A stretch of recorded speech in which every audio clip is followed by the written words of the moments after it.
मेरे से भी आने वाला प्रभु यीशु मसीह की अधिमूत नाम है सब लोगों में शुरू रहता हूँ। प्रभु के आने के लिए कि प्रभु ने बहुत ही शांत अवस्था में प्रभु का पवित्र उपस्थिति में प्रभु का वचन सुनने के लिए हमें मौका दिया।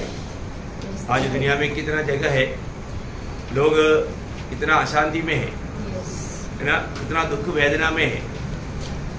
आप लोग न्यूज़ सुनता है ना, इसराइल में क्या हो रहा है, पैलेस्टीन में क्या हो रहा है, गाजा में क्या हो रहा है, यूक्रेन में क्या हो रहा है ना। ऐसा बहुत से देशों में बहुत लोग इतना मानव वेदना भरा जीवन बिताता है।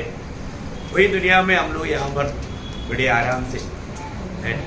अभी मतलब कल जब केरला में एक आप लोगों ने सुना होगा, एक 10,000 लोग मानव मीटिंग चल रहा था, उसके बीच में मानव हो गया गड़बड़ी। 3 लोग अभी तक मर गया है मानव, 4 लोगों का और अवस्था बहुत सीरियस है, 15 लोग ऐसा मानव उससे ऊपर है, 70 लोग ऐसे कुछ है मतलब बहुत कंडीशन। मतलब कहीं भी देखेगा तो अशांति है, लेकिन प्रभु हमको कितना संभालता है। हम लोगों को इसका गौरव नहीं समझता, प्रभु हमें कितना संभालता है। हमारा हर एक के प्रति, एक एक जन के प्रति प्रभु का योजना है, हमारा प्रभु योजना का प्रवेश है। तो कई बार हमको लगता है कि मतलब हमारे चारों तरफ बहुत अच्छा है इसलिए आप ठीक है, ऐसे नहीं है। कभी भी कुछ ऐसा विपत्ति आने के लिए कोई देर नहीं लगता। तो प्रभु को बहुत धन्यवाद करता है कि प्रभु को उपस्थिति में जब हम आया, हमारा जीवन में अभी हम क्या है, हम प्रभु से कुछ प्राप्त करने के लिए जा रहे हैं। तो हमारा सबसे ज्यादा हमारा दिल ठीक होना चाहिए। क्या होना चाहिए? दिल ठीक होना चाहिए, क्योंकि आपको मालूम है मतलब नीति वचन 4 अध्याय का 23 वचन में सबसे अधिक अपने मन की रक्षा, अपना हृदय की रक्षा करना। किसी किसी में मन लिखा है, लेकिन सबसे अधिक अपना हृदय की रक्षा करना, क्योंकि जीवन का हुक्म पास है। मतलब क्या है कि हमारा हृदय में, हमारा मन में कई प्रकार का गलत बात आ सकता है। वो बात हमें प्रभु को प्राप्त करने में, प्रभु का आलोचना प्राप्त करने में रुकावट आएगा। अभी आपको मालूम है, आप यहाँ पर आए और आपका दिल में कोई टेंशन है, कोई अन्य बातें हैं, तो बातों में है तो फिर आपको ये वजन बराबर काम नहीं करेगा, आप वजन पर एकदम ध्यान नहीं दे पाएगा। तो इसमें क्या होगा, आपको बहुत नुकसान रहेगा। तो मैं अब हर एक लोगों से विनती करता हूँ, अपने आप को हमेशा परखना है कि मैं प्रभु की उपस्थिति में आया है तो प्रभु का वचन से बढ़कर मेरे लिए कुछ भी नहीं। मेरे को अभी प्रभु जो बात करेगा वो वचन मैं किस दिल से स्वीकारेगा, उसके ऊपर मानव उसका अमल करने का मेरा अवस्था रहता है। अगर हम समझेगा नहीं तो वो बात अमल नहीं करेगा। इसलिए समझने लायक आत्मा का अधीन अपने आप को करते हुए हम प्रभु की उपस्थिति में बैठना चाहिए। तो प्रभु को बहुत धन्यवाद देता है कि मतलब हम लोग जो भी बात मानता है, कई बार है ना, कई बार हम कई बात मानता है तो प्रेम में नहीं मानता। कैसे नहीं मानता? प्रेम में नहीं मानता। जो प्रेम से नहीं मानता और मानव जो आज्ञा मानता है, मानव उसमें अगर प्रेम नहीं है तो उसका कोई दाम ही नहीं।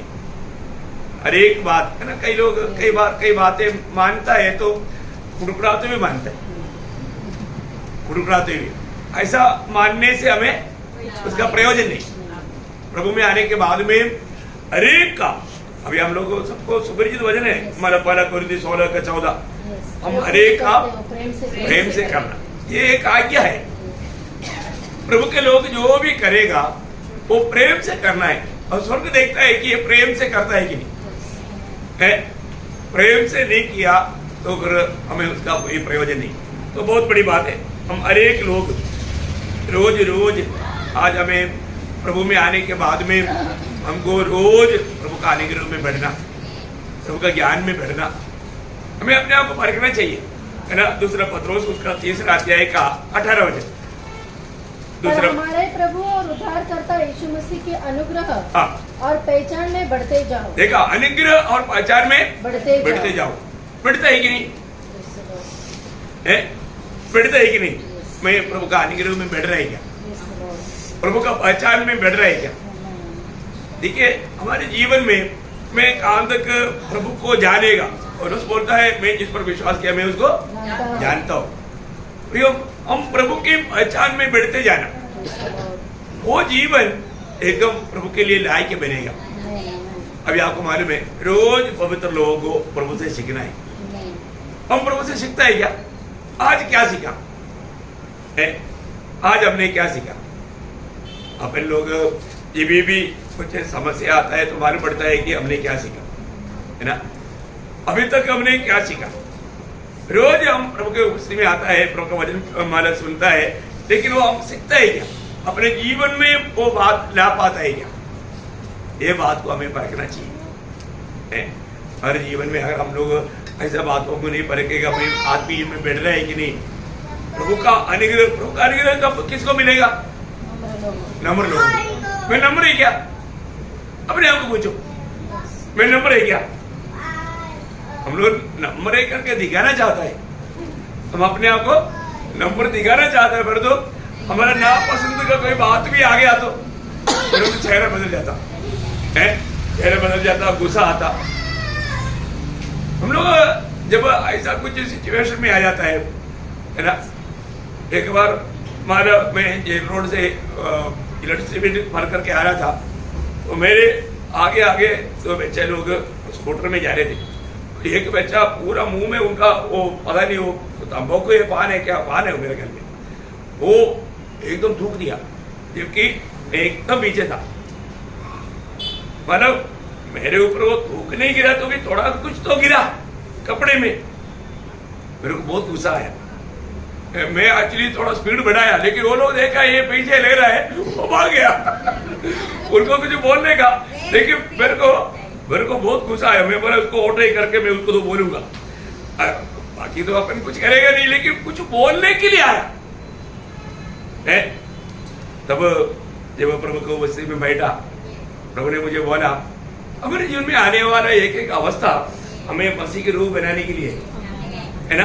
तब प्रभु ने बोला कि लोग मेरे मुंह पर थूका, मैंने उनको कुछ नहीं बोला, और तेरा मुंह पर कोई थूका नहीं, और सिर्फ गिनती से तेरे कपड़े में थोड़ा सा लगा तो तेरे को गुस्सा आया। मैं बोला प्रभु, मैं बहुत रोया। मैं बोला देखा हमारा आत्मिक लेवल काम रहे कितना कमजोर है, हम नम्र नहीं, हमको तुरंत गुस्सा आता, तुरंत हम बोलते हैं कि हम उनको मतलब सबक सिखाएंगे। देखा इतना जल्दी अपन वो मतलब स्वयं में आ जाता है ना। हम लोगों को मसीह का थोड़ा भी गुण नहीं, मतलब उस समय में मालूम पड़ता है कि मतलब वास्तव में प्रभु में बैठ रहा है कि नहीं। अभी प्रभु का लक्ष्य क्या है? हमारे में मसीह का स्वभाव आना है। फिलिपियों 2:5 में क्या बोलता? स्वभाव है यीशु मसीह के स्वभाव हमारे में होना। और तो आज यीशु मसीह का स्वभाव हमारे में है क्या? यीशु मसीह के स्वभाव में ना रहते हुए हम अपने आप को कितना भी आत्मिक कहेगा तो उसे क्या लाभ है ना। प्रियो, हमको हर एक बातों को पार करने के लिए प्रभु का अनुग्रह चाहिए। प्रभु का अनुग्रह नहीं है तो इसलिए पौलुस 2 तिमोथी 2 अध्याय का 1 वचन में क्या बोलता है? 2 तिमोथी पुत्र तू उस अनुग्रह से जो मसीह यीशु में है बलवंत हो जा। देखा, तू उस अनुग्रह में बलवंत हो जाओ। प्रियो, हमें रोज प्रभु का अनुग्रह में और भी बलवान बनना, प्रभु का अनुग्रह बहुतायत से प्राप्त करना। क्योंकि मतलब 1 कोरिन्थी 15:10 में पौलुस बोलता है मैं जो कुछ भी हूँ प्रभु का अनुग्रह से हूँ। प्रभु का अनुग्रह से, प्रभु का अनुग्रह पाने वाला पात्र बनना है तो हमें अपने आप को हमेशा नम्र बनना, अपने आप को नम्र बनते जाना। ये हमारा ताकत में होने वाला बात नहीं, ये बिल्कुल मतलब प्रभु की आलोचना आत्मा में ग्रहण करने के द्वारा हमारे जीवन में लाने वाला एक बड़ा गुण है। प्रभु की संगति में रहने वाला एक बड़ा अनुभव है, बहुत बड़ी बात है। प्रभु का भय मानने वाला सच्चा दिल चाहिए। मैं कौन है ये बात को कभी नहीं भूलना, अपने को परखना है। आज मतलब ये दुनिया में मैं बिल्कुल एक अलग व्यक्ति हूँ। एक्लीसिया प्रभु का मंडली का एक सदस्य बनने का मुझ पर अनुग्रह हुआ, और ऐसा है तो मैं बिल्कुल एक अलेलुया के जीवन बिताना चाहिए। ये बात बहुत जरूरी बात है। जो भी उधार पाया है उनको ये समझ रखना बहुत जरूरी बात है। प्रभु का वचन आपको मालूम है, जब कोलोसियों 3 अध्याय का पहला 1-2 वचन है ना, यदि तुम मसीह के साथ जिलाया गया, मतलब एक उधार पाया हुआ व्यक्ति मसीह के साथ जिलाया गया हुआ व्यक्ति है। मसीह के साथ जिलाया गया हुआ व्यक्ति, उसका कर्तव्य क्या है? वो स्वर्गीय बातों का खोज में रहना, है ना, स्वर्गीय बातों का खोज में रहना, आनंदता की बातों पर मन लगाना, उसका खोज में रहना। आज के दिन में क्या खोज किया आपने? अगर हम अपने आप को पूछो, आज दिन भर हमने जो किया, क्या हमने स्वर्गीय बातों का खोज किया? अपने आप को पूछना। मैं वास्तव में उस स्वर्गीय बात का खोज में रहने के लिए प्रभु के साथ जिलाया गया हुआ व्यक्ति हूं, लेकिन मैं स्वर्गीय बातों का खोज में था? कुछ भी मैं आनंदता के लिए कुछ प्राप्त कर पाया? अपने को ये बात पार करना चाहिए भाई। हमें मिला हुआ समय बहुत जल्दी खत्म हो जाएगा, है? जिस व्यक्ति, अगर आप देखो, आप समस्या से दूर होकर के चलना चाहेगा तो आप आत्मीय जीवन में कभी बढ़ेगा नहीं, आत्मीय जीवन में बढ़ेगा नहीं। जो आत्मीय जीवन में प्रभु बढ़ाना चाहता है आपको, मतलब एक स्पिरिचुअल ग्रोथ आप चाहता है, तो आप समस्या में ही गुजरे। ये एक सच्ची बात है ना। एक व्यक्ति समस्या में गुजर रहा है, इसका मतलब वो व्यक्ति प्रभु के लिए खास व्यक्ति है, और वो प्रभु का रूप बनते जा रहा है, मसीह के रूप बनते जा रहा है ना। हम लोग प्रभु का चुना हुआ व्यक्ति है, तो हमारे जीवन में हमेशा संकट रहेगा, संकट रहेगा, है ना। संकट बिना हम लोग मसीह के रूप बन नहीं सकता, मसीह के स्वभाव में बैठ नहीं सकता। कई बार अगर आपके जीवन में ज्यादा संकट है, आप समझ लो आप शायद ज्यादा परफेक्ट होने जा रहे हैं, ज्यादा सिद्ध बनने जा रहे हैं। ये बात है उसका सच्चे है। अभी आप देखो, मतलब इन बातों में अगर आप सही निकलेगा तो, अभी जैसा अभी जोसेफ के जीवन में, जोसेफ के जीवन में प्रभु का जब मतलब दर्शन पाने के बाद में समस्या के अलावा कुछ नहीं रहा, समस्या बढ़ते गया, है ना। गड्ढे में डाला, गुलामी में भेजा, और वहां पर भी समस्या आया, परीक्षा आया, वहां से जेल में जा करके इतना लंबा समय, अब देखो 1-2 साल नहीं, 13 साल का टोटल परीक्षा, 17 साल से 30 साल तक का 13 साल का इतना शोधना, कठिन शोधना में होकर के जोसेफ गया। और तो जोसेफ ने कभी कपड़े किया नहीं, किया उड़ाया नहीं। लेकिन हम लोग क्या करता, मैं प्रभु का इतना भय मानते हुए मैं हर एक बुराई से दूर रहने पर भी मेरे जीवन में समस्या समस्या ऐसा बोल करके हम लोग चिल्लाएगा, लेकिन जोसेफ ने नहीं चिल्लाया। इवन जब कुछ कंप्लेंट कर सकता था, ऐसा समय में भी जोसेफ ने अपने भाइयों को क्या बोला था? जब उत्पत्ति 45 अध्याय का 5 वचन, उत्पत्ति 45 का 5, अब तुम लोग मत पछताओ, और तुमने जो मुझे यहाँ भेज डाला, इससे उदास मत हो, क्योंकि परमेश्वर ने तुम्हारे प्राणों को बचाने के लिए, देखा, परमेश्वर ने, अभी तुम लोगों ने नहीं, परमेश्वर ने तुम्हारा प्राणों को बचाने के लिए मुझे तुम्हारे आगे भेज दिया है। देखा, तुम लोग मत डरो, मत तुम लोग मत सोचो मेरे साथ ऐसे से हुआ, टेंशन नहीं लेना है। देखा भाइयों को कैसे समझाता है, जोसेफ की भी मालूम है ना, दुनिया का इंसान है, दुनिया का मतलब ये दुनिया में रहता है, तो टेंशन आएगा, टेंशन आएगा। उसका शायद 42 का 21 में वो लोग खुद ऐसा एक शब्द बोलता है। उन्होंने आपस में कहा, निसंदेह हम अपने भाई के विषय में दोषी है, क्योंकि जब उसने हमसे गिड़गिड़ा कर विनती की, तब भी हमने यह देखकर कि उसका जीवन कैसे संकट में पड़ा है, उसकी न सुनी। इस कारण हम भी अब इस संकट में पड़े हैं। देखा, वो लोगों को ऐसा विचार आया, लेकिन उस कारण वो संकट में नहीं पड़ा था।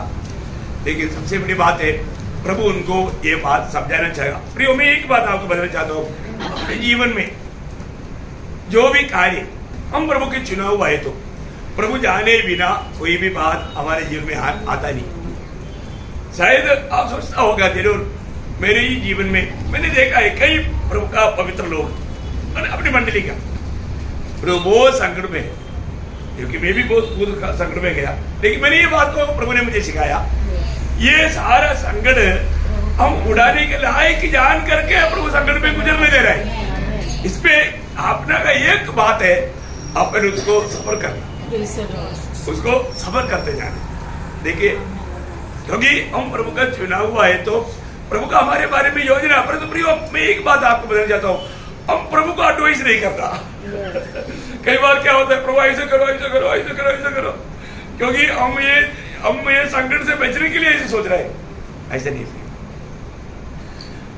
आखिर में यूसुफ ने क्या बोला था, उसका 50 अध्याय का आखिरी 20-21, यद्यपि तुम लोगों ने मेरे लिए बुराई का विचार किया था, परंतु परमेश्वर ने उसी बात में भलाई का विचार किया, जिससे वह ऐसा करे जैसा आज के दिन प्रकट है, कि बहुत से लोगों का प्राण बचाए।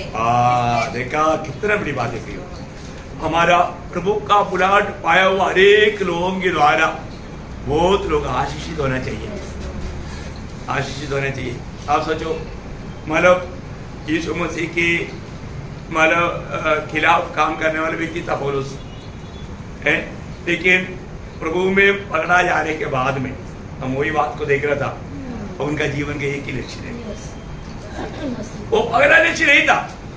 हम लोग आखिर में कल वही बात देख करके हम लोगों ने बंद किया था, उनके जीवन में एकमात्र लक्ष्य था। अभी आप सोचो प्रियो, है ना, वो उससे पहले मसीह लोगों को पूरा सताने के लिए कमर कस करके निकला था, लेकिन अभी वो बोलता है मेरे जीवन में एक ही लक्ष्य है, मुझे दो लक्ष्य है ही नहीं। क्यों आज हम लोग यहाँ पर बैठा है, मैं एक बात पूछूं, आपका कुछ जीवन में लक्ष्य है क्या है? आपके जीवन में क्या लक्ष्य है? देखो, बच्चों को पढ़ाई का टाइम पर उनको बड़े लोग माँ बाप लोग समझाता है, देखो तुझे डॉक्टर बनना है या इंजीनियर बनना है, उसके लिए उनको बात बताता है, समझाता है, और वो अधिकतर बच्चे लोग उसके अनुसार अपना कदम बढ़ाता है। वो लोग आलसी नहीं रहता, बहुत उत्साह के साथ पढ़ाई करता, अच्छा पढ़ने वाले बच्चों के साथ दोस्ती करता, ऐसे ये सब उनको एडवाइस मिलता और ऐसे करता। और तो हमें अपने जीवन में क्या लक्ष्य, हम प्रभु में आने के बाद में अगर कोई पूछेगा आपका जीवन का लक्ष्य क्या है, क्या लक्ष्य है? आप लोग बोलो ना, एक लोग अपना अपना बोलो, कोई प्रॉब्लम नहीं, कोई प्रॉब्लम नहीं। पर आपका जीवन का लक्ष्य क्या है ना? मुझे एक अच्छा प्रचारक बनना, या मुझे मतलब वो करना ये करना, अच्छा आपका लक्ष्य क्या है? हाँ, वेरी गुड। देखो बहुत अच्छा बात है, सब लोगों का वही बात होगा, लेकिन एक दिन कम से कम सबके लिए बोल दिया। प्रियो, हम सबका लक्ष्य एक ही होना चाहिए, यीशु मसीह ये परमेश्वर का हमारे प्रति प्रथम लक्ष्य है। बाकी कोई भी बातों से बढ़कर हमें यीशु मसीह की जैसा बनना, ये स्वर्ग के पिता का इच्छा है ना? पिता का उस इच्छा मालूम करके उसका योग्य जीवन बिताने का कर्तव्य हमारा है। देखिए, उस समय में दुनिया में सब लोग उसका कारण हमें त्याग सकता है, लेकिन प्रभु हमें नहीं त्यागेगा अगर हम इस लक्ष्य में चलेगा तो। अभी यीशु मसीह के जीवन काल में हम लोग देखते हैं कि बहुत से बात आया, प्रतिकूल आया, लेकिन एक बात प्रभु ने वहां पर बताया, एक सुंदर शब्द, यूहन्ना का सुसमाचार उसका 8 अध्याय उसका 29 वचन, यूहन्ना उसका 8 अध्याय का 29। ठीक है, मेरा भेजने वाला मेरे साथ है, उसने मुझे अकेला नहीं छोड़ा, उसने मुझे अकेला नहीं छोड़ा। कभी आप अकेले रहा है? देखिए, प्रभु यीशु मसीह यहाँ पर बोलता है उसने मुझे अकेला नहीं छोड़ा, क्योंकि मैं सर्वदा वही काम करता हूँ। हाँ, क्यों अकेले नहीं छोड़ा? क्योंकि मैं सर्वदा वही काम करता हूँ जिससे वह प्रसन्न होता है। प्रियो, वही तो बात है ना, है हम लोगों के साथ हमेशा प्रभु रहता है क्या? हम अपनी मार्ग में जाएगा तो प्रभु हमारे साथ नहीं आएगा। अभी आप देखो, अभी आपको लेगा, मैं अभी एक पिक्चर देखने जा रहा हूँ, प्रभु आएगा साथ में? नहीं आएगा। देखा, आप अपनी इच्छा के अनुसार अपनी मनमानी में कुछ भी करना चाहेगा, वहां पर सब प्रभु नहीं आएगा। और यीशु मसीह यहाँ पर बोलता है मेरा भेजने वाला हमेशा मेरे साथ है, क्योंकि मैं सिर्फ वही काम करता हूँ जिससे वो प्रसन्न है। देखा है अपने जीवन में प्रियो सब लोग छोड़ सकता है। उसका 16 अध्याय है ना यूहन्ना, उसका 16 अध्याय का 32 वचन। देखो वह घड़ी आती है, देखो वह घड़ी आती है, वरन आ पहुंची है, आ पहुंचा। देखो ये मानव प्रभु यीशु मसीह का दुनिया की वो यात्रा खत्म होने के समय में मानव प्रभु का मिशन पूरा होने का समय निकट आ गया। उस समय प्रभु कहने वाला बात है, वो घड़ी आता है कि तुम सब तितर बितर होकर, तुम सब तितर बितर होकर अपना अपना मार्ग लोगे। अपने अपना। देखा प्रियो, समस्या जब आता है तो लोग क्या करता? अपना अपना मार्ग लेता। मैं एक बात आपको पूछना चाहता हूँ प्रियो, आप जिस मार्ग में जा रहा है वो प्रभु का मार्ग है क्या है या अपना मार्ग है? लोग बहुत बार धोखा खाने के बाद में, धोखा खाया हुआ इंसान कभी नहीं बोलेगा मैं धोखा खाया। मैं आप लोगों को बोलता ना, ये जो सर्कस वाला, ये छोड़ना नहीं है, बाकी है वापस बढ़ना है। मतलब ये सर्कस वाला चलता है ना, वहां पर एक नागिन स्त्री का एक फोटो लेकर के वहां पर बहुत भीड़ रहता है। नागिन समझिए ना, आप लोगों ने देखा ऐसा सर्कस समझता है ना? हाँ, तो ये सर्कस का वहां पर बहुत भीड़ रहता। और जो देख करके आने के टाइम पर हम उनको पूछते हैं क्या देखा, आके देखो। वो कभी नहीं बोलेगा कि हम उल्लू बनकर आ रहा है। उनको बेवकूफ बना करके उन्होंने पैसा लिया और वो बाहर आया, पर तो वो नहीं बोलेगा तुम भी जाकर धोखा खा लो। और जाकर के वो फिर बोलता है यार क्या कुछ, पर तो भीड़ बहुत है क्योंकि लोग अनजान से जाता। प्रियो, हमें एक बात को जानना है, हम कभी भी, हमको हर एक बातों में प्रभु यीशु मसीह हमारा आदर्श है। हम लोग अपना सोच समझ के अनुसार कभी नहीं करना। अब यहाँ पर यीशु मसीह अपने चेलों को ये पहले बताया। वापस पढ़ना शुरू। देखो वह घड़ी आती है, वरन आ पहुंची है। हाँ पहुंची है, अभी आ गया। तुम लोग अभी 3.5 साल मेरे साथ रहा, परंतु अभी वो घड़ी आ गया है। हमेशा तुम लोग मेरे साथ रहे ना, अभी आ गया। अभी आप लोग अभी मेरे साथ नहीं रहे। और मुझे अकेला छोड़ दोगे? मुझे अकेला छोड़ देगा। देखिए तुम लोग सब मुझको कितना वेदना देगा ना। मतलब प्रभु ने अपनाया हुआ ये चेले लोग अभी प्रभु को छोड़ करके भागने वाले हैं, लेकिन तभी भी प्रभु का तसल्ली काम रहे, तो भी मैं अकेला नहीं। हाँ, तो भी मैं अकेला नहीं, क्योंकि पिता मेरे साथ है। देखा ये बड़ी बात है। देखो सब छोड़कर जाने दो, पर तो प्रभु हमारे साथ होना चाहिए। प्रभु मेरे साथ है करके हमें पक्का मतलब यकीन होना चाहिए, अनुभव होना चाहिए। ये बहुत बड़ी बात है ना। और छोड़कर गया कि नहीं, है ना? गया है ना। प्रभु जो बोलेगा वो शब्द, जो मत्ती की सुसमाचार उसका 26 अध्याय उसका 56 हो जाए, उसका आखिरी बात। तब सब चेले उसे छोड़कर भाग गए। देखा, सब छोड़कर भाग गया। मरकुस उसका 14 अध्याय का 50 हो जाए। ओ प्रभु यीशु, इस पर सब चेले उसे छोड़कर भाग गए। इस पर सब चेले उस पर उनको छोड़ करके भाग गया। आप मुझे बताओ, है देखा है? अभी हम भी पकड़ा जाएगा, है? हम लोग भी इस रीति में है। अभी उनको मालूम है 3 सूली का गड्ढा खोद चुका है गोलगोदा में, है?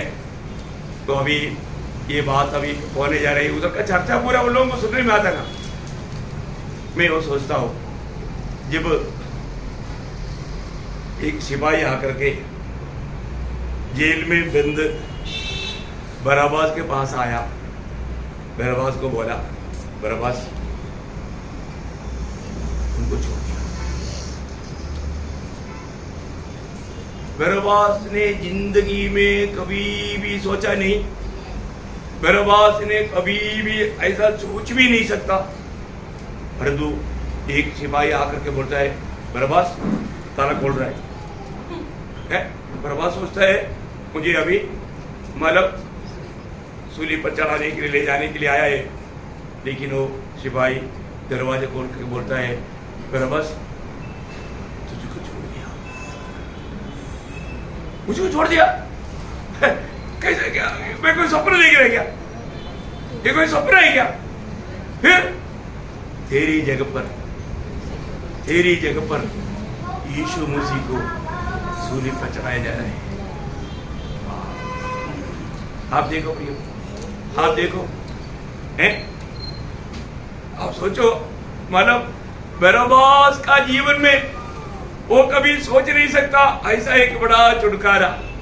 देखा, ये तीनों मृत्युदंड का योगी है और उसमें लीडर था बरअब्बास।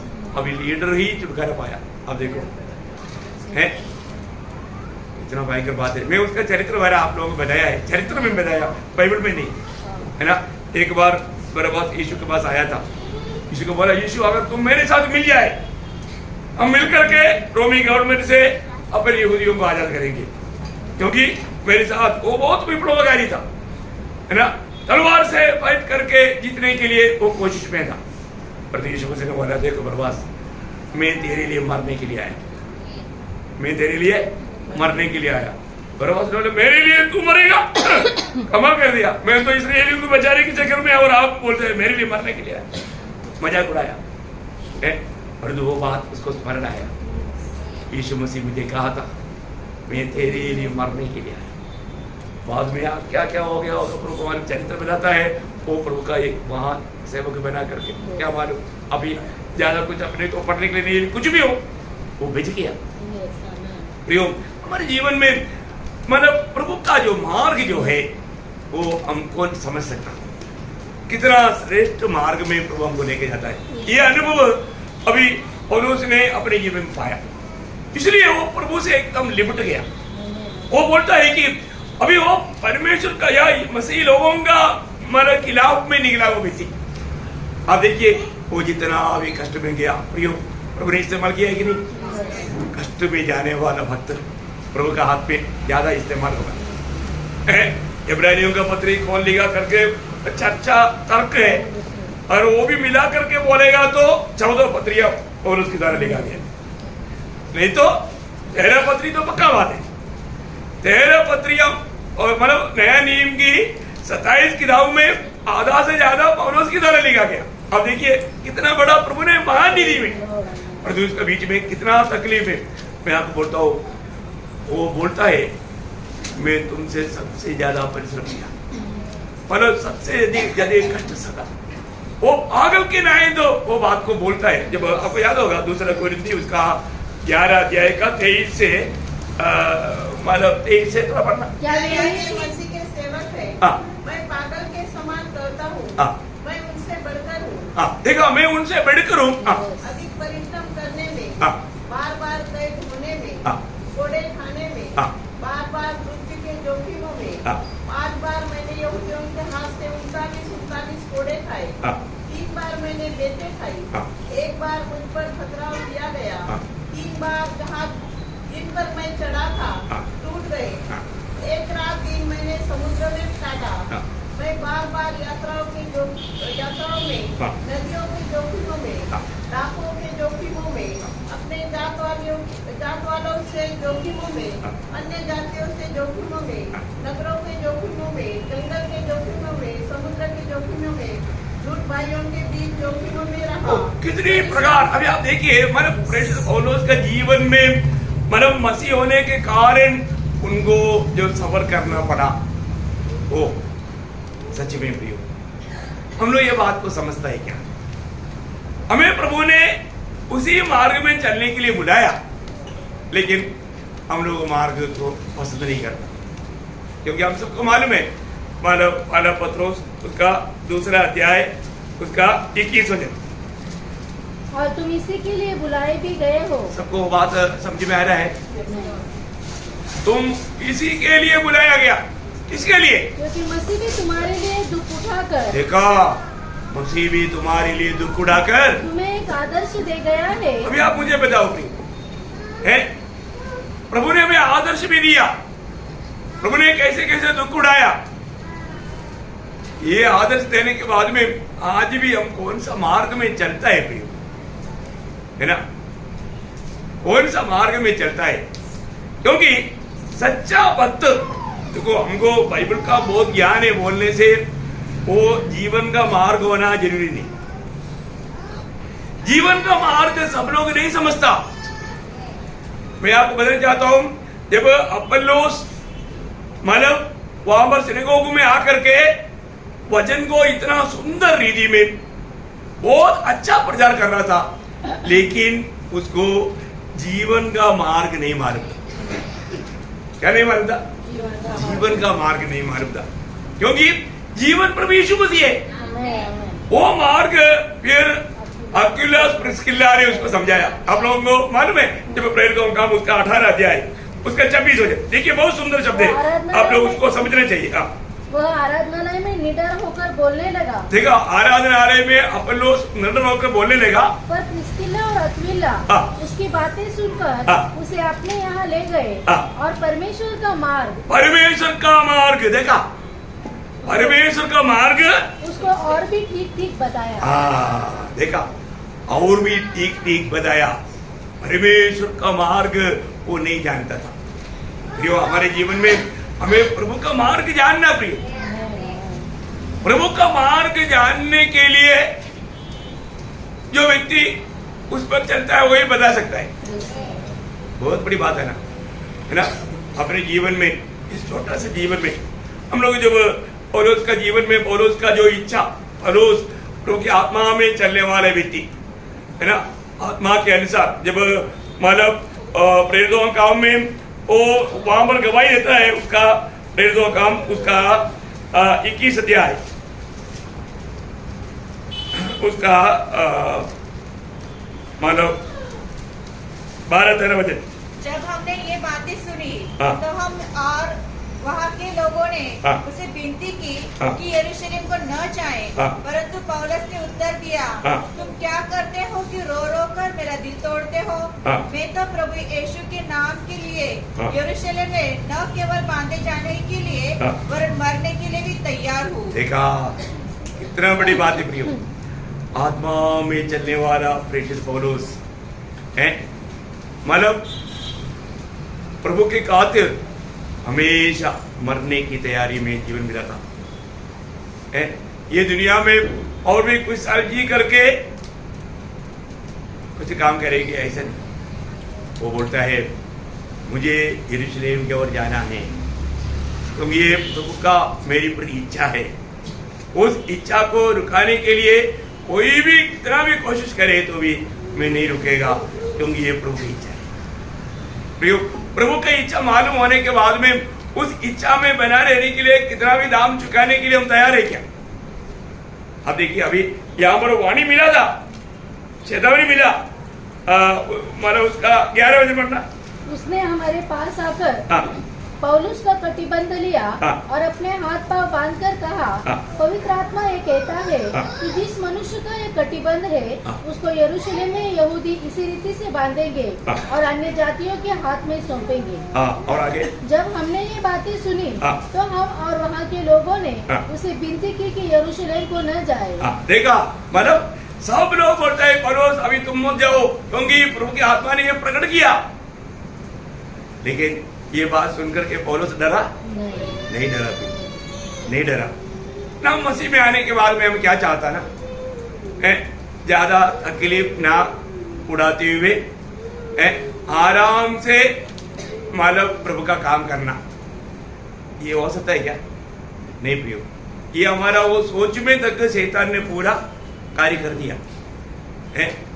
प्रियो, प्रभु का काम, प्रभु में जीवन बिताने का अर्थ बिल्कुल, हम लोग गीत गाता है, मतलब हाथों के राम पर करना हो, मतलब क्या है, हाँ, मतलब हम लोग वो गीत वाला गाता है, पर उसका अर्थ समझ कर नहीं गाता, जो हमारे लिए भी है। तो इसलिए प्रभु के दास एक बात निर्णय जो लिया था, वापस हम पढ़ेंगे वो फिलिपियों 3 अध्याय का 7 से 11 वचन। परंतु जो बातें मेरे लाभ की थी, उन्हीं को मैंने मसीह के कारण हानि समझ लिया है, वरन मैं अपने प्रभु मसीह यीशु की पहचान की उत्तमता के कारण सब बातों को हानि समझता हूँ, जिसके कारण मैंने सब वस्तु की हानि उठाई और अपने कुड़ाल समझता हूँ, हाँ। जिससे मैं मसीह को प्राप्त करूं। देखा, ये सारे बात मैं इनकारने का एक ही लक्ष्य मेरा क्या है? मसीह को प्राप्त, मैं मसीह को प्राप्त करूं और में पाया जाए। देखा, मसीह में पाया जाऊं, मतलब मैं मसीह में और मसीह मुझ में। ये एक बड़ी बात है प्रियो, ये एक बहुत बड़ी बात है। मसीह मुझ में और मैं मसीह में, मैं मसीह में पाया जाऊं। जीवन का उनका जीवन का दौड़ का एकमात्र लक्ष्य मैं मसीह को जीतूं है प्रियो। आज हमारे जीवन में यही लक्ष्य है क्या है? मुझे मसीह को जीतना है। मसीह को जीतने के लिए हमें ये दुनिया की बातों से अलग होना ही पड़ेगा प्रियो। ये दुनिया और दुनिया की बातों से हमें अलग होना ही पड़ेगा। अभी आपको सफिशिएंट समय प्रभु के साथ बिताना होगा, भजन पढ़ने के लिए, प्रार्थना में रहने के लिए, लेकिन हो पाता है क्या? है नहीं होता है तो भी चलता है। देखा, हम मसीह को प्राप्त करने के लिए हमारे उत्साह नहीं है। हम वास्तव में वो जीवन का मार्ग से अपनी मार्ग में चल रहा है, लेकिन बहुत लोग वो बात को नहीं समझता। प्रियो, पौलुस बोलता है जो भी मेरा लाभ का था वो सब मैंने मसीह की खातिर मैंने उनको हानि करके। ये बहुत बड़ी बात है प्रियो। एक सच्चा मसीह जीवन में ये बहुत जरूरी बात है। और हमें कम से कम हमें ये बात को परख कर देखना है कि क्या मैं ये गवाही दे पाएगा कि मैं मसीह को जी रहा हूं। देखिए, अभी गलातियों 2 अध्याय का 20 वचन में पौलुस ने क्या बोला? मैं मसीह के साथ क्रूस पर चढ़ाया मैं गया। मसीह के साथ क्रूस पर चढ़ा गया हूँ, अब मैं जीवित न रहा, अभी मैं जीवित नहीं। देखो, ये यकीन करना, मैं अभी जीवित नहीं रहा, पर मसीह मुझ में मसीह जीवित मुझ है। में जीवित है। अभी अब बस उतना अभी फिलहाल के लिए काफी है। मसीह मुझ में जीवित है। आज हमें से कितने लोगों का गवाही देगा? ये गवाही हमें भी देने के लिए आना चाहिए ना, है? क्योंकि हमने मसीह को पाया, मसीह मुझ में जीवित है, ऐसा हम बोलना है तो, मसीह मुझ में जीवित है करके बोलना है तो हमारे जीवन कौन होना चाहिए? मसीह होना चाहिए, है? वो बात कोलोसियों 3:4 में पौलुस बोलता है, जब हमारा मसीह जो हमारा जीवन है, हमारा जीवन कौन है? मसीह है। मसीह। देखा, हमारा जीवन मसीह। अभी मसीह मुझ में जीवित है करके बोलना है तो जीवन कौन होना चाहिए? मसीह होना चाहिए भाई। यदि मसीह हमारे जीवन नहीं है तो हम मसीह को नहीं जी सकता। हम अपने जीवन में जीते हुए हम मसीह को नहीं जी सकता। और वचन कहता है मसीह हमारे जीवन है तो जब प्रभु आएगा हम प्रभु के साथ मिलेगा। वहां पर वो बात सबूत है? मसीह हमारा जीवन बनना। आज इन वचनों को कितने लोग समझ पाएगा मुझे नहीं मालूम। ये वचन सुनने के टाइम पर आपको क्या समझ में आता? वो व्यक्ति जब फिलिपियों 1:21 के अनुसार बोल सकता है, मेरे लिए जीना मसीह, मरना लाभ। मेरे लिए जीना मसीह। देखा, मतलब बेटी तो पौलुस का जीवन का एकमात्र लक्ष्य मैं नहीं जीना, मुझ में मसीह जीना। प्रियो, ये हमें कोई पहाड़ उड़ाने वाला बात है करके मत सोचो। ये कोई दिक्कत की बात यहाँ पर वजन नहीं कहता। ये वजन वास्तव में बहुत सरल है, लेकिन हम उन बातों को आत्मा में नहीं समझेगा तो वो शायद आपके लिए बहुत भारी रहेगा। लेकिन कोई भारी बात नहीं, प्रभु का कोई भी बात भारी बात नहीं। प्रभु ने जो भी कार्य करने के लिए प्रभु ने हमको अपने आत्मा के द्वारा मदद करता है। हम अपने सामर्थ्य में, अपनी ताकत में हमें जीवन नहीं बिताना। यहाँ पर पौलुस बोलता है मेरे लिए जीना मसीह। मैं एक बात आपको बदल जाता हूँ, हमको प्रभु की राह पर चलने के लिए रुकावट कौन है? हमारे में है बाहर से आने वाले रुकावट से बढ़कर हमारे ये शरीर है। ये शरीर सबसे ज्यादा हमारा आत्मीय जीवन को बिगाड़ने वाला बात है ना। शरीर के द्वारा प्रभु ने वो प्रार्थना के समय भी बोला ना, आत्मा तैयार है परंतु शरीर दुर्बल है। मतलब शरीर के द्वारा अभी कई लोग यहाँ पर आया वजन सुनने के लिए आया, लेकिन शरीर की दुर्बलता वो सो जाता। क्या होता? चलो मैं स्वभाव प्रार्थना के लिए प्रभु उनको मैंने जागृत करके गया, लेकिन वो लोग थोड़ी देर में सो गया। प्रभु आकर के बोला कि मानो एक घड़ी भी तुम लोग मेरे साथ मानो जग कर नहीं रह पाया है। दोबारा भी आकर देखा तो वही सो रहा है। जगह करके मानो तैयार करके वापस मानो उनको प्रोत्साहन करके गया, तभी भी वो सो रहा है। तीसरी बार बोला अभी सो जाओ, अभी टाइम हो गया, अभी टाइम हो गया। टाइम हमारा टाइम, हम टाइम मिलने के समय में हम लोग थोड़ा भी ध्यान क्लियर रीति में नहीं दे पाता, वहां पर एक नींद आता, वहां पर एक धोखा। अभी आप देखिए यहाँ पर हम देखते हैं कि हम लोग रहने वाला ये जो शरीर जो है, ये शरीर हमेशा हमारा आत्मीय जीवन का था, उनमें हमारा बढ़ोतरी के लिए रुकावट है। ये शरीर का बात आपको मालूम है, रोमियो 8:5 में क्या बोला? शरीर पर मन लगाना ही मृत्यु है, शरीर पर मन लगाना ही मृत्यु है। तो हमें शारीरिक बातों पर नहीं मन लगाना, हमें क्या करना? हमें मिला हुआ आत्मा के अनुसार। अब गलातियों उसका 5 अध्याय का 16-17 वचन पढ़िए। मैं कहता हूँ, हाँ आत्मा के अनुसार चलो, हाँ तो तुम शरीर की लालसा किसी रीति से पूरी न करोगे, हाँ। क्योंकि शरीर आत्मा के विरोध में, देखा, शरीर आत्मा के विरोध में और आत्मा शरीर के विरोध में लालसा करता है, हाँ। और एक दूसरे के विरोधी है। ये कहाँ पर कितना किलोमीटर दूर में है? हमारे अंदर ही। हाँ, देखा, अपने साथ देखो। जिस प्रियोम हम लोग ये बात को अच्छी तरफ जानना चाहिए। मैं आज एक जगह पर गया था, मतलब वहां पर मैं उनको पूछा कि आपको मालूम है कि मतलब अच्छा विश्वासी है, नाम नहीं बोलेगा, तो मतलब उनको पूछा कि आपको मालूम है कि आप में कितना जीवन है?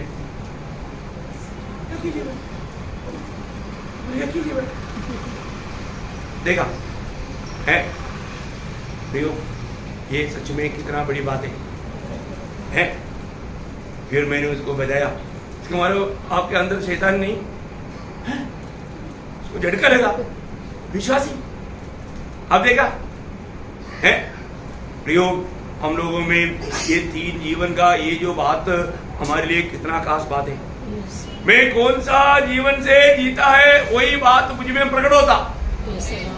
आम का पेड़ में आम ही आएगा, उसमें से अमृत थोड़ी आएगा।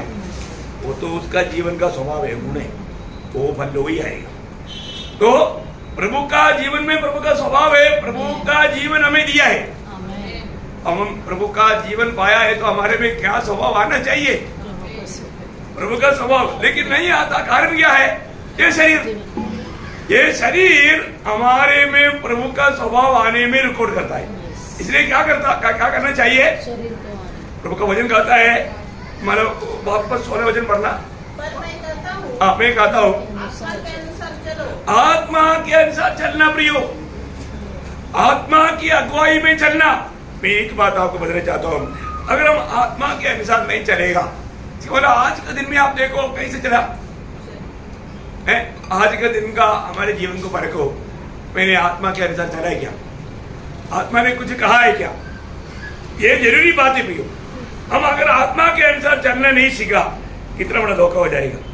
यहाँ पर पौलुस बोलता है, तुम आत्मा के अनुसार चलो, तब शरीर की इच्छा किसी रीति से पूरी नहीं करेगा। इसका मतलब आज भी, आज के दिन में मैं आत्मा के अनुसार चला या शरीर के अनुसार चला, थोड़ा सा परखना, अपने आप को पूछना। तो मैं शरीर के अनुसार चला है तो मुझे आनंदता के लिए कोई फायदा नहीं, और उससे बढ़कर आज मैं प्रभु का महिमा नहीं कर पाया।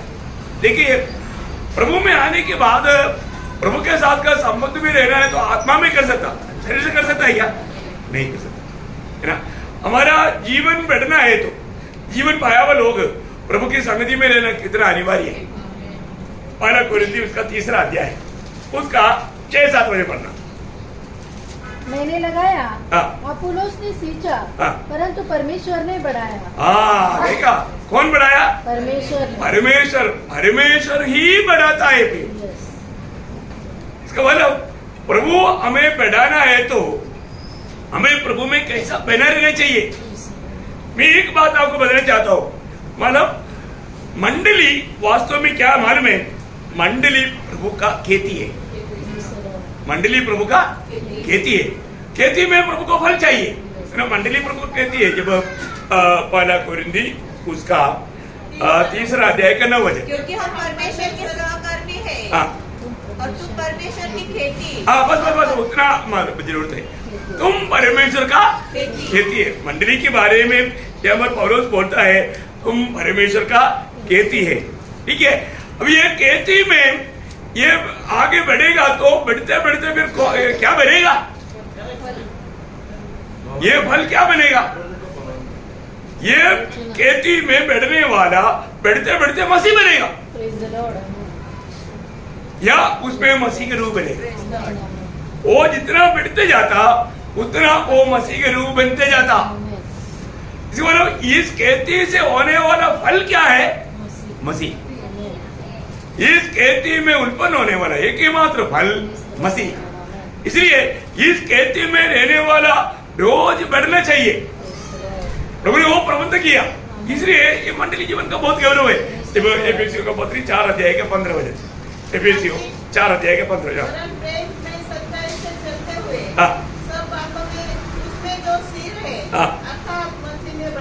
देखा, मसीह में बढ़ते जाए। यो मंडली जीवन बढ़ने वाला जीवन है। कल से बढ़ करके आज प्रभु का इच्छा पहचान करके उसकी राहों पर चलने के लिए मुझसे हो रहा है कि नहीं, ये बात तो परखना। मैं अपने आप को खाली करने में और मसीह से बढ़ते जाने में मैं कहां तक विजय हुआ। मैं उस की आलोचना में कोलोसियों 2 अध्याय का 19 वचन। देखिए, सही प्रकार बैठना है तो हम प्रभु की आलोचना में रहना चाहिए। कोलोसियों 2 अध्याय के 19 वचन। जिससे सारी देह जोड़ों और पट्टों के द्वारा पालन पोषण पाकर और एक साथ गढ़कर परमेश्वर की ओर से बढ़ती जाती। देखा, ये सारे काम प्रभु का प्रबंध है। प्रभु की ओर से बढ़ते जाने वाला बात हम सिर की अधीन रह करके, सिर की अधीन रह करके, देखा कितना बड़ी बात है। प्रभु की बातों को मान करके जब चलेगा तो क्या बनेगा, वो मसीह के रूप बन जाएगा, मसीह के रूप बन जाएगा। इस कारण आपको मालूम है, प्रभु का पवित्र लोग जब इकट्ठा होता है तो उनको ये वचन ही सिखाया जाता है। क्यों वचन सिखाया जाता है? वचन ही हमें परमेश्वर का जन बनाएगा या मसीह के रूप में हमें लाएगा। इसके अलावा कोई मार्ग नहीं। प्रभु के लोग 2 तिमोथी 3 अध्याय का 16-17 वचन में आया, आपको याद है? संपूर्ण पवित्र शास्त्र परमेश्वर की प्रेरणा से रचा गया है और उपदेश और समझाने और सुधारने और धार्मिकता की शिक्षा के लिए लाभदायक है, ताकि परमेश्वर का जन सिद्ध बने। परमेश्वर का जन सिद्ध बने। हमें मसीह जीवन में सिद्ध बनते जाना, ये बहुत बड़ी अनिवार्य बात है, बहुत श्रेष्ठ बात है। हम सिद्ध बनेगा तो हम क्या बनेगा? गलातियों उसका 4 अध्याय का 19 वचन।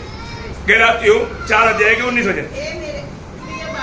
जब तक तुमने मसीह का रूप न बन जाए तब तक मैं तुम्हारे लिए जनता की पीड़ाएं सहता हूं। देखा, हम सभी लोगों में कौन सा रूप आना चाहिए? मसीह का रूप आना चाहिए। बोलेगा तो हम सभी लोग मसीह के स्वभाव में उन्नति पाना चाहिए। यीशु मसीह हमारे में दिखना चाहिए। ये है प्रभु का माना हमारे बारे में योजना। वो बात, उस बात को माना प्रकट करके जीने वाला जीवन कब होगा? जब हम आत्मा के अनुसार चले, है ना। प्रभु का कहती से प्रभु को क्या चाहिए? प्रभु को फल चाहिए। वो कौन सा फल चाहिए? प्रभु की लोगों में, प्रभु की मंडली में प्रभु चाहने वाला फल सोना चांदी बहुमूल्य पत्थर है। क्या है? सोना चांदी बहुमूल्य पत्थर। इससे प्रभु का बहुत काम है। इस खेती से प्रभु को ये फल मिलना चाहिए, सोना चांदी बहुमूल्य पत्थर। आपको सबको मालूम, 12 कोरिन्थी उसका 3 अध्याय उसका 10 से 15 तक का वचन। परमेश्वर के उस अनुग्रह के अनुसार जो दिया गया, मैंने बुद्धिमान राजमिस्त्री के समान नींव डाली और दूसरा उस पर रता रखता है, परंतु हर एक मनुष्य चौकस रहे कि वह उस पर कैसा रता रखता है, क्योंकि उस नेव को छोड़ जो बड़ी है और वह यीशु होती है, हाँ। कोई दूसरी नेम नहीं डाल सकता। हाँ। यदि कोई इस नेम पर सोना या चांदी या बहुमूल्य पत्थर हाँ। या काठ या धान या मुक्ता रद्दा रखे, हाँ। तो हर एक का काम प्रकट हो जाएगा, हाँ। क्योंकि वह दिन उसे बताएगा। हाँ। इसलिए कि आपके साथ प्रकट होगा, हाँ। और वह आप हर एक का काम परखेगी कि कैसा है। हाँ। जिसका काम उस पर बना हुआ स्थिर रहेगा, हाँ।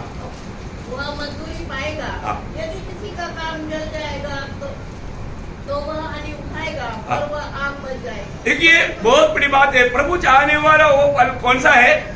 सोना चांदी बहुमूल्य पत्थर। प्रियो, ये बहुत अनमोल बात है। हमारे जीवन में अगर हम हर एक काम प्रभु का उस आत्मा के अनुसार, प्रभु की इच्छा जान करके, अपना इच्छा तेज करके प्रभु का महिमा के लिए कार्य नहीं किया, वो काम सोना चांदी बहुमूल्य पत्थर नहीं बन सकता। ये सबको जानना जरूरी बात है। सोना क्या है? ईश्वरीय स्वभाव। चांदी क्या है? चुटकर पाया हुआ हमारा अनुभव। और बहुमूल्य पत्थर क्या है? पवित्र आत्मा से होने वाला रूपांतर प्रक्रिया। बोलने का अर्थ क्या है प्रियो? नया जन्म पाए हुए लोग आत्मा में चलते हुए अपना इच्छा को तेज कर, प्रभु का इच्छा को अपना कर प्रभु का स्वभाव में बढ़ने वाला, ये तीन बात जो भी व्यक्ति उसके द्वारा तैयार किया जाएगा, वो व्यक्ति आनंददाम में सम्मान पाएगा, उनका काम बना रहेगा। प्रभु चाहने वाला कार्य ऐसा अनमोल बात है। नहीं तो वहां पर क्या होता? हमने बहुत अच्छा अच्छा काम किया, लकड़ी अच्छा अच्छा काम किया, घास अच्छा अच्छा काम किया, भूसा, क्या होता? जल जाएगा, जल जाएगा। एक बात पक्का निर्णय लेना प्रियो, आज मैं मुझ में जी रहा है और मसीह जीने का एक गुण मैं आपको बताता हूं। एक व्यक्ति में मसीह जी रहा है तो उसका सही पहचान क्या है? यूहन्ना का सुसमाचार 3 अध्याय का 30 वचन। देखिए, ये चिन्ह हमारे में हो रहा है तो निश्चय प्रभु हमारे में जी रहा है। अवश्य है कि वह बढ़े और मैं घटूं। देखा, ये है मतलब मैं कहीं भी दिखाई दिया तो उसको खत्म कर देना और उस जगह में प्रभु को जीने देना। प्रभु ये काम आप करो, मैं नहीं करूं। हर एक काम प्रभु को करने देना और अपन लापता हो जाना। आपको मालूम है, मछली पकड़ना है तो मछली पकड़ने वालों को क्या करना पड़ेगा? छिपना पड़ता है, नहीं तो उसका छाया गिरेगा तो मछली भाग जाएगा, नहीं मिलेगा। ऐसा हम प्रभु में एक फलदायक जीवन, इसलिए प्रभु ने मछलियों को ज्यादा चुना, क्योंकि उनको मालूम है वो अपने आप को प्रकट नहीं करेगा, वो हमेशा प्रभु को महिमा देगा। ये बहुत बड़ी बात है हमारे जीवन में। हमको ये बात जानना है, एक सच्चा प्रभु में आया हुआ व्यक्ति का बढ़ोतरी, आत्मीय जीवन का बढ़ोतरी का सबसे अनोखा चिन्ह है नम्रता। क्या है? नम्रता। देखिए, ये भावना ये हमारे जीवन में होना चाहिए। आजकल ये बातों को समझाना बहुत मुश्किल है। पहले हम लोग अपना बचपन में अपन गाड़ी में चलने के टाइम पर अपने से कोई बड़ा लोग, बुढ़ा लोग आ गया तो हम क्या करता? खड़ा होता, उनको बैठा था। तो आज कोई भी बुढ़ा हो गया तो उसकी तरफ देखेगा भी नहीं, वो कोई किताब चाहे तो उड़ करके पढ़ते रहेगा। अरे थोड़ा उड़ो बोलेगा तो भी नहीं उड़ेगा। क्या है वो? आदर नहीं, प्रभु का भय नहीं, मैं पे नहीं, अहंकार, घमंड। आजकल का बच्चे लोग भी बात मानते हैं क्या? नहीं। अगर छड़ी लेकर के बुलाया तो फिर तो घर छोड़ कर भाग जाएगा। परंतु पहले ऐसे नहीं था, छड़ी लेकर के बुलाएगा तो भी जैसा बुलाएगा वहां जाएगा। हाथ बांध कर खड़ा होने के लिए बोलेगा तो बांध कर खड़ा होगा, पूरा मार खाएगा। वो आजकल डंडा मारने का डंडा पकड़ के तोड़ देगा, करता है कि नहीं? प्रभु का जो उतना मानो आजकल भाव इतना बढ़ गया प्रियो, हम लोग सोचो मतलब कभी सोच ही नहीं सकता, इतना अधिक बुराई भाव बढ़ गया। पर जो देखो, एक मसीह व्यक्ति के जीवन में ऐसा नहीं होना चाहिए। हमारे जीवन में हमारे मसीह जी रहा है तो हमेशा ये नम्रता का ये गुण विशेष होना अनिवार्य है। पहला कुरिन्थी 15 अध्याय का 9 वचन में प्रेषित पौलुस वो एक इतना महान प्रभु का दास है, लेकिन वो क्या बोलता मालूम है? क्योंकि मैं प्रेरितों में सबसे छोटा हूँ। देखा प्रियो, उनका भावना क्या है? मैं प्रेरितों में सबसे छोटा। इवन वो बोलता है कि मैं प्रेरित कहने के लिए भी योग्य हूँ। देखा, मैं वो छोटा हूँ। देखा प्रियो, महान व्यक्ति, इतना बड़ा व्यक्ति, और जो बोलता है मैं छोटा हूँ, मैं छोटा हूँ। और वो आगे जब एफेसियों का पत्री उसका 3 अध्याय का 8 वचन, सब पवित्र लोगों में छोटा सा मुझ पर जो सब पवित्र लोगों में से छोटे से भी छोटा हूँ। देखा मैं कौन है? बस सिस्टर, मतलब मैं कौन है? सब पवित्र लोगों में छोटे से छोटा, पवित्र व्यक्ति से भी मैं छोटा हूँ। बोलने का अर्थ क्या है? मैं उनका भी सेवा करना चाहिए। बोलने का अर्थ क्या है? मतलब छोटा बेटे का सेवा करता है, उस अर्थ में वो बोलता है मैं सारे पवित्र लोगों में भी मैं छोटा हूँ। प्रिय, आज हमारा मनोभावना ऐसा है, हमारे दिल देखने वाला प्रभु को मालूम। हम तो शायद कुछ समय के लिए, कुछ बातों के लिए दिखावा करेगा, वो नहीं हमारे आत्मीय जीवन। वो एक प्रभु में बढ़ने वाला एक व्यक्ति का अनुभव बात नहीं। और आखिर में पहला तिमोथी 1 अध्याय का 15 वचन में वो कहता है मैं उन सारे पापियों में नंबर 1 पापी हूँ। देखा, उसने उसको अपने आप को पापी बोलने के लिए कोई भी शर्म नहीं प्रियो है। बोलता है जिन पापियों को प्रभु उद्धार करने के लिए आया, मैं उनमें सबसे बड़ा पापी हूँ। प्रियो, इसका मतलब क्या है कि अपने आप को नम्र करना, प्रियो अपने आप को नम्र करना। प्रभु बोलता है कि मतलब स्वर्गराज में सबसे बड़ा कौन है? जो अपने आप को नम्र करेगा। फिर हम लोग नम्र कर पाता है क्या? हम लोग प्रार्थना में तो बोल देगा कि मैं कीड़ा है, पर जो असलियत में आपको मालूम है कि जहरीली सर्प से भी खतरनाक है। इतना हम लोग डेंजर लोग हैं। प्रियो, ऐसा है तो हमारा आत्मीय जीवन में मैं प्रभु में आगे बढ़ रहा है कि नहीं, मैं प्रभु के जीवन में आगे बढ़ रहा है कि नहीं, ये बात को हमें जानना है। ये बात को हमें जानना है। रोज रोज मैं प्रभु में बढ़ता है कि नहीं। प्रभु में बढ़ने का सबसे बड़ा चिन्ह है हम खुद को शून्य करना है और अपने को यकीन करना अभी मैं नहीं, मसीह में जीवित है। ये एक बड़ी बात है। मेरे को मतलब आज भी प्रभु ने मुझे एक बात बताया कि मतलब हम कभी नहीं सोचता ऐसा संकट आने के टाइम पर कभी कभी क्या होता है कि अपन जरूर दूसरे के साथ थोड़ा भागना चाहता है और दूसरे की मदद लेना चाहता है, लेकिन प्रभु ने बोला मदद के लिए मैं चाहिए, दूसरे चाहिए। Praise the Lord. तब मेरे को प्रभु ने बहुत गहरा एक बात समझाया। मैं मेरा प्रभु अभी कभी भी कोई भी बात है तो मैं कभी भी किसी को बोलूँगा नहीं, मैं सिर्फ आपको बोलूँगा, क्योंकि आप मेरे लिए सब कुछ है।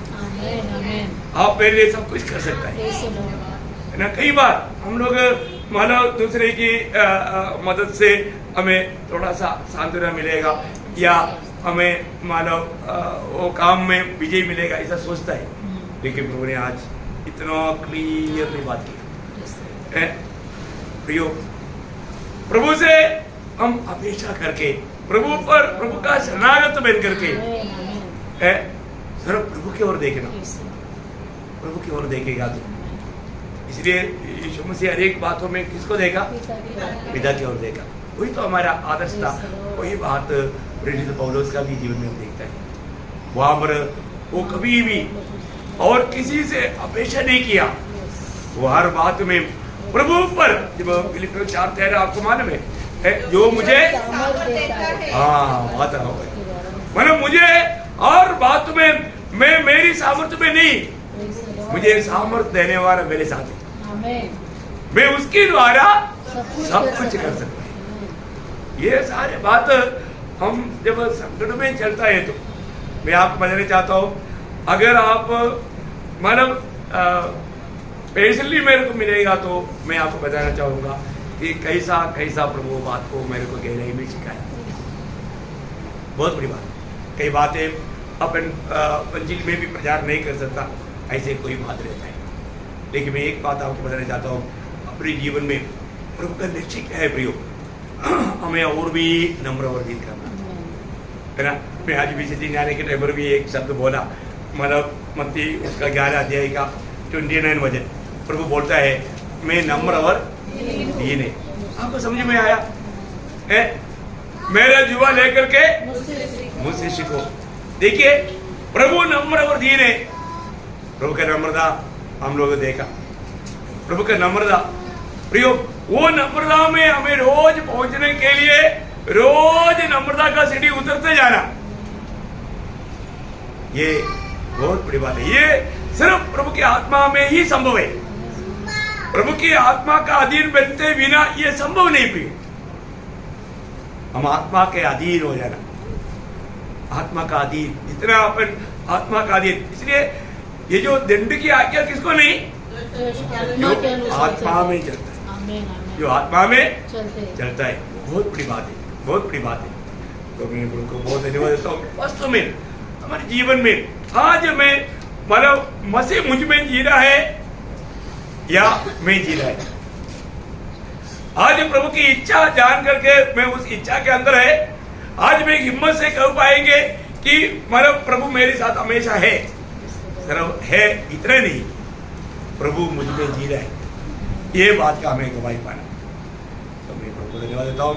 निश्चय इस जीवन एक अनोखा जीवन है। इस जीवन में प्रभु जिस कार्य के लिए हमको अलग किया है वो काम हमें समझना है, तो हमारे आत्मीय जीवन में हमें बढ़ोतरी चाहिए। जीवन में जितना हम बढ़ते जाएगा उतना अधिक प्रभु चाहने वाला कार्य के लिए हम इस्तेमाल कर पाएंगे। बहुत बड़ी बात है। इसलिए अपने आत्मीय जीवन का बढ़ोतरी, एक सच्चा मतलब बढ़ोतरी पाया हुआ व्यक्ति को ही प्रभु इस्तेमाल करेगा। आपको मालूम है जब मत्ती 5 अध्याय का 9 वचन में हम क्या पढ़ता, जो लोग मेल कराने वाला है वही परमेश्वर का पुत्र कहलाएगा। पुत्र मीन्स बेटा का पदवी से आगे बढ़ा हुआ है, परिपक्वता में आया हुआ, परिपक्वता में आया हुआ अनुभव है ना। वो व्यक्ति मेल कराने का वो कार्य करेगा। सब लोग नहीं कर सकता, सब लोग नहीं कर सकता। ऐसा कार्य करने वाला प्रभु का वचन कहता है परमेश्वर का पुत्र कहलाएगा।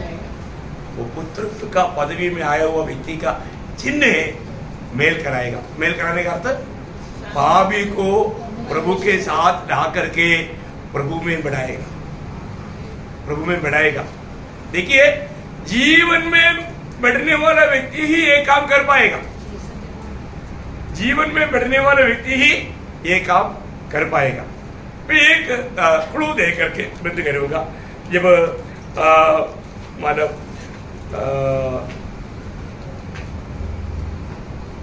रोमियो 15 अध्याय का 19 वचन, रोमियो तुम्हारे आज्ञा मानने की चर्चा सब लोग, रोमियो 15 का 19।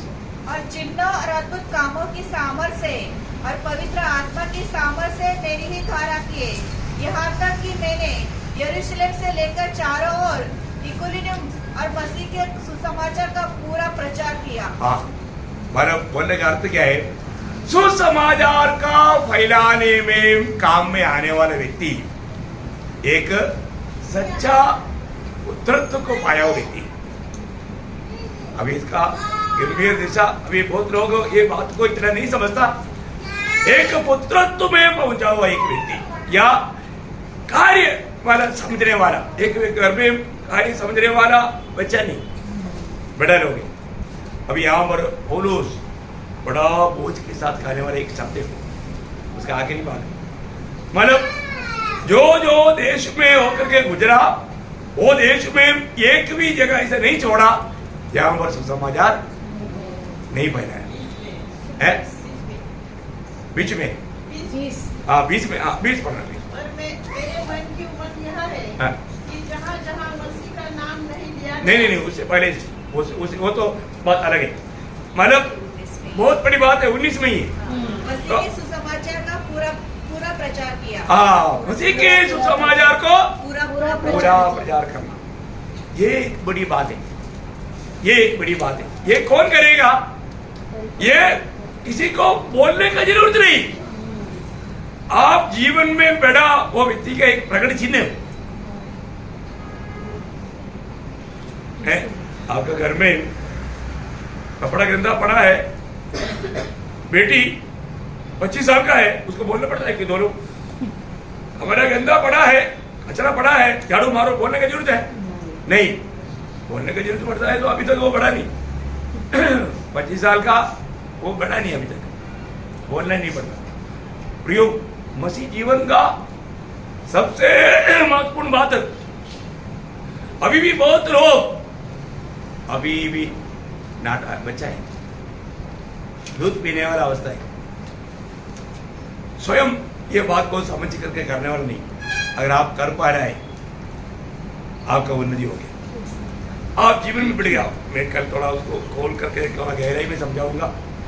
मैं आशा करता हूँ प्रियो, नासिक मंडली में हर एक लोग एक सच्चा इवांजलिस्ट है, सुवार्थी है, सबको समय के अनुसार का बढ़ोतरी आया हुआ है, ये बात को प्रकट करके जीना चाहिए और एक मसीह गवाह बन करके जीना चाहिए। इसलिए जिस व्यक्ति का नया जन्म नहीं हुआ वो व्यक्ति नहीं कर सकता, और जो नया जन्म आया हुआ लोग अगर वो नहीं करता, उसका मतलब अभी तक उन्होंने जीवन का स्वाद नहीं चखा, जीवन में उन्नति पाया करके नहीं बोल सकता।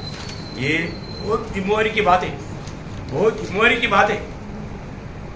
और वही लोग जिम्मेवारी समझेगा जो परिपक्व है, नहीं तो जिम्मेवारी नहीं समझेगा, लापरवाही करेगा। ऐसा ना होने देना, विजयी होकर के। एक्चुअली जीवन में बढ़ा हुआ व्यक्ति को ये बात तो बोलने की जरूरत नहीं, वो दूसरे के लिए प्रोत्साहन खुद बनेगा और बनना चाहिए। तो प्रभु को महिमा होने दो, तो आप सबको आशीष दे।